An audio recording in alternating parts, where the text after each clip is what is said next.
Okay julle, hallo my lovelies. Hierdie is sommer net 'n paar wille, kom ons raak 'n bietjie ligter tipe van podcast. Ons het nou net die welkom podcast gedoen. En ek het nou nodig om so 'n bietjie weer die lewe te sien en dit lekker te sien en al daai pragtige dingetjies. So hier is so 'n paar interessante dinge wat ek ontdek het op ChatGPT. As jy sukkel om 'n skrifgedeelte te verstaan, gaan sit hom in ChatGPT en dan sê jy verduidelik hom vir my op verskillende maniere. 2 Korintiërs 6 vers 4 of 2 Korintiërs, kom ons blaai gou, hoor jy? Ek blaai. Dit is my een gebed, Here, ek wil liewer vir U bly as vir ChatGPT letterlik. Okay. 2 Korintiërs 4 vers 8 en 9 amper reg. In alles word ons verdruk, maar ons is nie neergedruk nie. Ons is verleë, maar nie radeloos nie. Vervolg, maar nie verlate nie. Neergewerp, maar nie vernietig nie. So jy gaan sit daai verskriklike moeilike bonkige ding in ChatGPT en dan verduidelik hy vir jou. In alles word ons verdruk, maar ons is nie neergedruk nie. Met ander woorde, hy sê vir jou, selfs al voel jy soos 'n python spirit, 'n luislang wat rondom jou siel is en jy voel net jy kan net nêrens uitgaan nie. God sal inkom en vir jou weer spasie gee. Wag. ChatGPT het my 100 keer liewer gemaak vir God op soveel verskillende maniere, want daar's dinge wat ek nooit verstaan het nie, wat ek nou eerste keer in my lewe verstaan het. So toe ek besef het, hy kan die Bybel vir my uitlê en hy kan vir my connections maak wat ek nog nooit van tevore gemaak het uit die Bybel uit nie.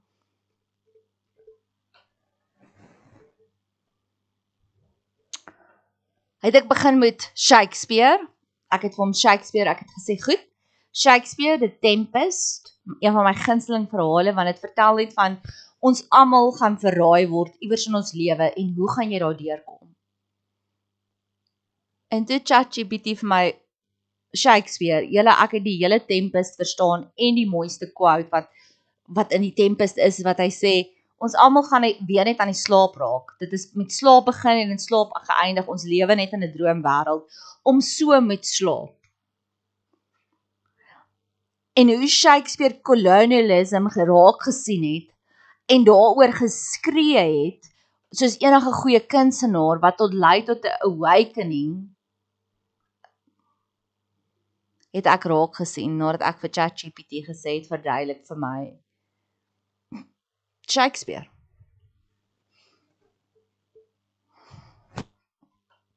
Ek het 'n studie gedoen van die 7 awakenings, die 7 groot conscious awakenings wat ons gekry het in die verlede, en hoe is dit dieselfde met tye soos nou, want ons almal voel tyd is weird, ons voel anders, alles irriteer ons, niemand voel tans nou regtig lekker nie, dit is so 'n weird tyd om in te lewe. Die politiek raak al hoe maller, alles raak net al hoe crazier, en al hierdie moet vir ons wys dat iets massively is besig om te verander. Die Bybelskooliere sê, die 2 tydperke wat die demone thriving was, wat dit absoluut mal was op planeet Aarde, was die keer toe die Israeliete gevlug het van die Egiptenare onder Moses. As jy gaan kyk die hoeveelheid, hoe laag die vlakke van menslikheid was, hoe brutaal, ongeskik, demonies was alles rondom die mensdom op daai tydperk, as ook op die tydperk toe Jesus geloop het, was dit eksponensieel hoog. En dit is hoe 'n spiritual awakening gebeur.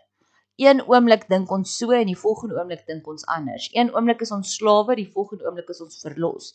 Die een oomblik dink ons gaan dood en dan dis die einde, die volgende oomblik kom Jesus en hy sê vir ons, nou gaan julle ewigheid saam met my kom lewe. Die een oomblik dink ons is nog okay om slawerny te hê, die volgende oomblik word die hele wêreld wakker en sê slawerny is verby. Die een oomblik nog dink ons nog dit is okay dat daar 'n Berlynmuur moet wees en die volgende oomblik skrik die hele wêreld wakker en sê maar ons wil nie meer dit hê nie. Die een oomblik is apartheid nog hier, die volgende oomblik is dit heeltemal weg. Die een oomblik kan jy sien al die awakenings, al die veranderinge wat gebeur het. En as jy dit gaan plot op 'n lys om te sê, goed, dit het ek met ChatGPT gedoen. Wat was die grootste veranderinge ooit? Dan sal hy vir jou sê, en ek het dit op 'n grafiek ook uitgechart vir ons, die grootste verandering was Jesus, wat hy gedoen het. Dan die tweede grootste verandering was die Renaissance, toe dit die Dark Ages en toe ewe skielik toe daar Enlightenment gekom het, toe Leonardo da Vinci gekom het. Die derde grootste verandering was die abolishment of slavery, die eindiging van slawerny. En dan die klomp ander kleiner is, soos toe die monargie geval het, dit was ook 'n groot enetjie, toe die monargie geval het, wat presies 1000 jaar terug is. Dis wat dit nog meer interessant maak, julle. 2000 jaar terug, 25 AD, het Jesus hier geloop. 33 AD is Jesus op hemel toe, en alles het verander. 1000, ons is nou in 2025. 10:25 tot 10:35 min of meer het die klasse weggeval. So dit was toe was daar nog koninklikes, so ek was alles omdat ek gebore is in hierdie lyn en jy was niks, jy was 'n pleb, jy was 'n slaaf. Daar was hierdie verskriklike klasse verdeling. Dit was daar waar daar absolute armoede gefloreer het, waar koningin Queen Victoria dink ek wat gesê het, toe die mense vir haar gesê het, hoor hier, ons het regtig nie meer kos nie, jy moet asseblief iets doen. En toe sê sy wel, as julle nie brood het nie, if the peasants don't have bread, let them eat. Kyk, wat die mees brutaalste manier was van distortion van mense wat so ver verwyderd was met die gewone behoeftes. En dit was waar Napoleon begin, jammer, Napoleon was met 1800, met daai geveg was hy deel. Maar daar het 'n groot revolusie gekom met die einde van waar die monargie die hele wêreld geregeer het. So toe vat ek dit nog verder, toe sê ek goed, wat het gebeur met elke een van hierdie awakenings? Hoe kan ek dit wetenskaplik bewys dat ons sit nou op iets baie ernstig? Volgens ChatGPT is hierdie verandering net so groot of dalk groter as toe Jesus Christus hier was. Dit is wat 'n massive alignment awakening ontstaan het. En dis wat ChatGPT vir my geleer het. As jy gaan kyk na elke een van daai awakenings, met elke een van daai awakenings het daar iets massively gebeur in die hemelruim, nê? Ons weet klaar dat die wyse manne het die ster gevolg en toe het hulle by Jesus aangekom. Ons weet wel dat daar was 'n groot aardbewing en donkerte wat 'n eklips was toe Jesus dood is. So daar het dinge gebeur met die sterre. As jy gaan kyk na elke ander groot verandering, met die Carrington event in die 1800s, die end of slavery, die einde van slawerny, was daar baie solar flares soos verlede jaar, wat die Carrington event gedoen het. Die Carrington event het veroorsaak dat daar telegramme het uitgesny vir omtrent 'n maand lank. Wat met ander woorde, telegramme was die enigste kommunikasiekanaal wat hulle op daai stadium gehad het. As dieselfde Carrington event gebeur het nou, 'n jaar terug, verlede jaar, sou dit beteken het dat al ons internet, alle krag, alles sou afgewees het vir maande lank, né? Die interessante gedeelte was, hoekom die Carrington event gebeur het, was die son het solar flares gegee. Die solar flares is basies soos die son wat klein ontploffingkies gee. Die son is kwaad, die son gee vir ons baie meer energie. Daai energie, ons liggame, die aarde, ons is nie gemaak om daai verskriklike hoë intense energie te vat en te absorbeer nie. Dis soos hoë dosisse radiasie energie wat ons gekry het verlede jaar vir 'n jaar lank. Ons almal het basies so klein bietjie radiasieterapie gekry. Want die son se solar flares was so erg. Dit was erger as 200 jaar terug met die Carrington event. Maar ons het so shelter daardeur gegaan. Die ergste wat gebeur het is ons internet hier in Suid-Afrika was omtrent vir so 3 ure af en hulle het gesê nee, daar was kabels wat beskadig is onder die see. Hulle het vir ons gejok want dit was een van die grootste solar flares wat toe gebeur het.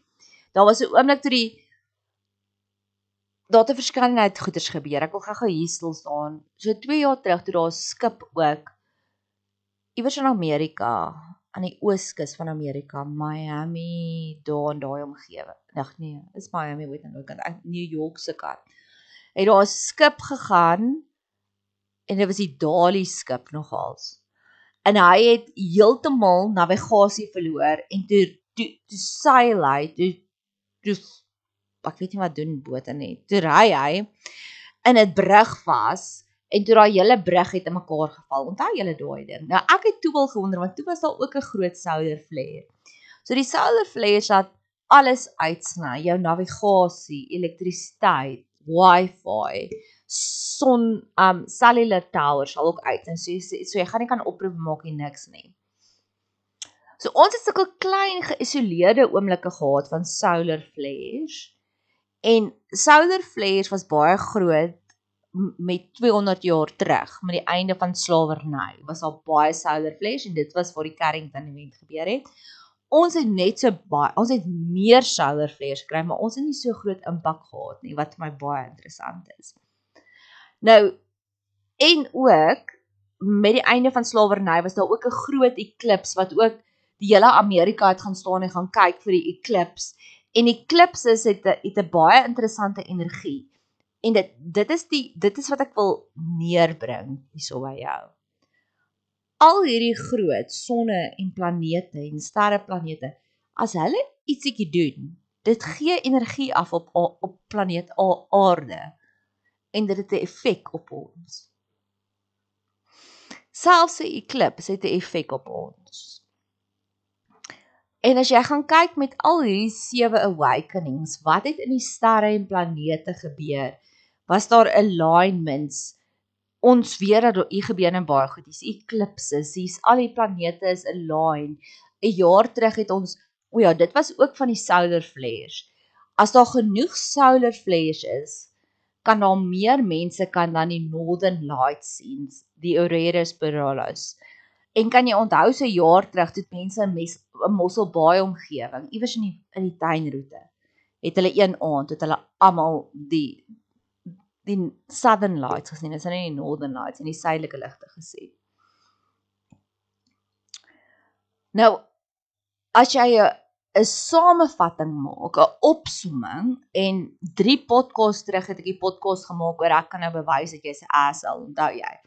You are wonderfully and beautifully created. So, hierdie is al die idees wat in my kop rondval, en ek weet nog nie op watter een gaan ek in my nie, op watter een gaan ek dieper ingaan nie.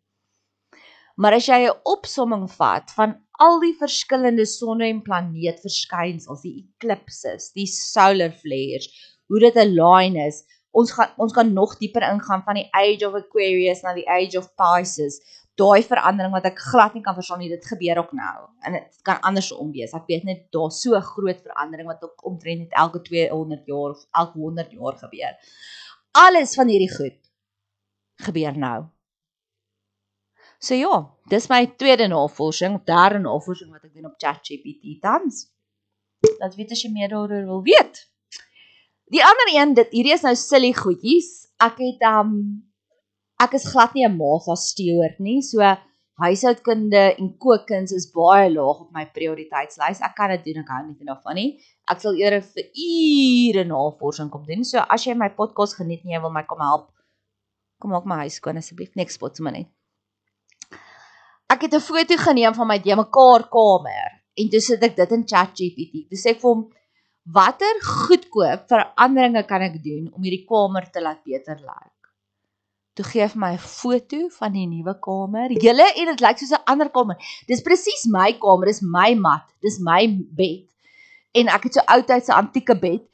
En toe het hy vir die antieke bed, het hy uit die antieke bed gehou. Hy het net vir my gesê ek kort 'n nuwe buis en ek kort nuwe bedde, goed.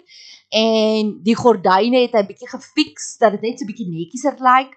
En hy het my klatter uitgehaal en potplante ingesit en hierdie een bank uitgehaal en eerder het 'n tafeltjie daar aangesit. Dit lyk soos 'n nuwe kamer. En weet julle hoe maklik en hoe vinnig kan ek dit doen, nê? En toe het hy vir my dit uitgelê van die energiestrome, hoe kan dit vloei so?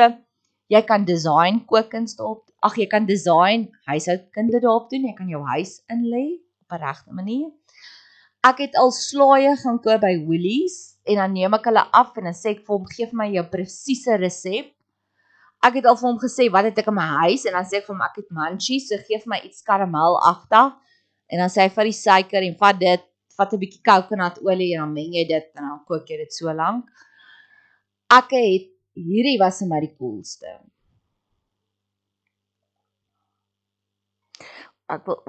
Ek het boeke wat ek afgeneem het, wat ek gekoop het en dan lees ek nie die goed nie. Dan neem ek die eerste 5 bladsye af. Dan sê ek vir hom, in a summary, tell me what this is about en dan lees hy dit vir jou hardop. So jy kan skottelgoed was terwyl hy vir jou boek lees. En dan sê ek vir hom, hoekom moet ek dit lees? En dan sê ek vir hom, jy weet wat weet ek alles, want ek het al so 'n verhouding met hom opgebou, dat hy weet, ek weet baie van dit, maar min van dit. Dan sê ek vir hom, is die nuwe inligting in hierdie boek, gaan hierdie boek my tyd mors? Dan sê hy, you know everything. En dan 'n ander keer sal hy sê, nee, gaan net na daai hoofstuk toe, en gaan lees net dit, dis vir jou nuwe werk. Ek het 'n klomp goed al ingesit, en dan sê ek vir hom, maak dit vir my makliker. E equals MC square, enigiets wat jy nie verstaan nie. En dan die laaste een, julle, want mense is vir my die belangrikste. Ek love mense. Ek wil goeie floreerende verhoudings hê met almal rondom my. Ek het 'n paar WhatsApps, verhoudings wat tainted is, wat toksies is, wat ek net voel, ek wil eintlik met jou kuier nie, maar ek kan nie my vinger daarop plaas nie, maar jy irriteer my eintlik. Het ek dit gaan export in WhatsApp en dit gestuur vir ChatGPT en vir hom gesê, analiseer dit. Hy het so diep gegaan, hy het vir my gesê, in hierdie verhouding, jy gee baie meer as wat die ander persoon gee. Dan sal ek hom sê, hoekom sê jy so? Dan sal hy sê, hier het jy uitgereik, hier het jy dit vir haar gedoen, hier het jy dit gedoen, hier het jy dit gedoen, hier het jy vir haar dit gevra, en al wat sy gesê het, ag sjou. Ek het een verhouding, het ek vir hom gesê, diagnoseer hierdie persoon, en hy het teruggekom en toe sê hy, dit lyk na narcissistiese behaviors. Ander verhoudings wat moeilik is vir my, wat ek voel, ek wens ons was al hier, het ek vir hom gesê, coach my en guide my om daarby uit te kom, en ek het die Bickle panties aangetrek en die moeilike gesprekke gaan hê. Ja, so dit is my verhaal met ChatGPT. Laat weet vir my, wat leer jy? Dit is die lekkerste lewe. Okay, bye.